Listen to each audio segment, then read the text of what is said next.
things we learn from this Spain destruction of Saudi Arabia. Lamine Yamal! Take a look at this. Cut back, run, push and cover for your jaw.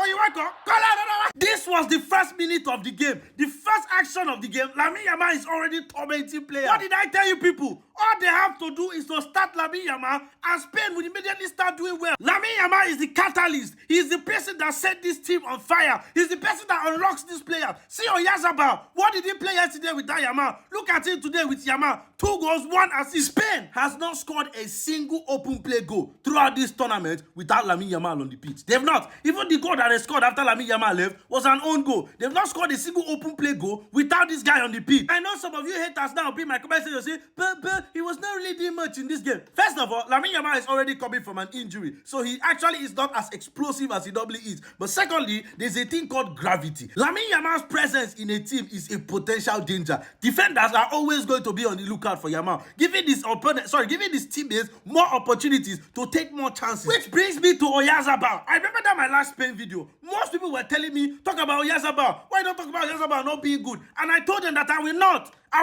will give Oyarzabal more time because I saw this guy. I saw him in the friendlies. I saw how clinical this brother is. I saw how good he was in the box possession, how good of a finisher he is. And I was like, nah, I'm going to give him an opportunity to redeem himself. And today, he did. See that pass when he give Yamal? What an amazing pass. Yes, both of the goals that he scored were lucky tappings, but still, amazing goal. Clinical. Ferran Torres will not score those goals. And I know this because he didn't score those goals in this game. Just take a look at an opportunity that Ferran Torres missed. Just take a look at this guy.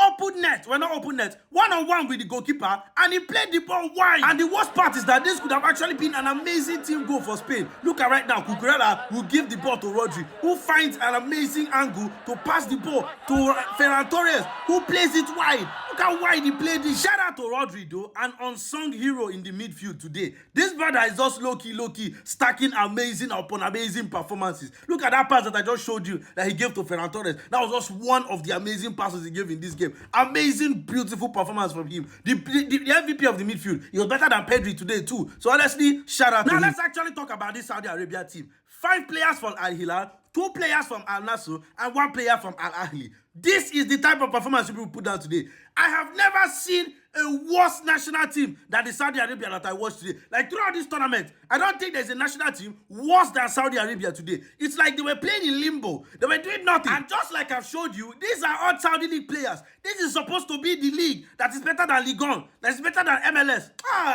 That uncle, that old cargo, that 41-year-old man, that man, foolishness, no pass that man.